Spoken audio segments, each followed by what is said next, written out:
और कुछ बात करते हैं अब हम स्मोक के हवाले से, जिसने अभी तक लाहौर का पीछा नहीं छोड़ा और आज भी लाहौर दुनिया का आलूदा तरीन शहर रहा। औसत एयर क्वालिटी इंडेक्स 400 से ज़्यादा रिकॉर्ड किया गया।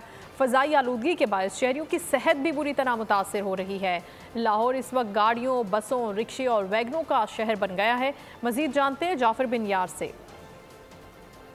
शहर लाहौर को स्मोक ने कई रोज से अपनी लपेट में ले रखा है। सूरज जो है वो निकल नहीं पाता, इतनी शदीद स्मोक हो जाती है और दिन ब दिन इसका जो है खतरा वो बढ़ता जा रहा है। बड़ी वजह जो बढ़ने की है उसमें यह है कि लाहौर शहर में ट्रैफिक बहुत ज्यादा है। अभी भी आप देख सकते हैं कि अब रात का टाइम है, किस तरह गाड़ियां जो है गुजर रही हैं। इसमें रिक्शे हैं, बड़ी गाड़ियां, छोटी गाड़ियां, जो बाद गाड़ियां जो धुआं छोड़ती हैं उसकी वजह से स्मोक में इजाफा हो रहा है। इसके लिए शहरियों को जो है इकदाम करने होंगे।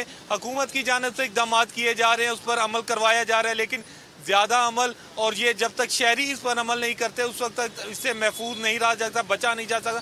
स्मोक से गले की बीमारियां पैदा हो जा रही हैं, आंखों में जलन होती है, सर में शदीद दर्द होती है, मुख्तलिफ बीमारियां जो सिर्फ स्मोक की वजह से पैदा हो रही है। लेकिन इसका बेहतर हल यही है कि इससे बचना होगा, एहतियात करनी होगी, तभी इससे महफूज रहा जा सकता है। जी सब्सक्राइब करें और बेल दबाएं ताकि कोई खबर रह न जाए।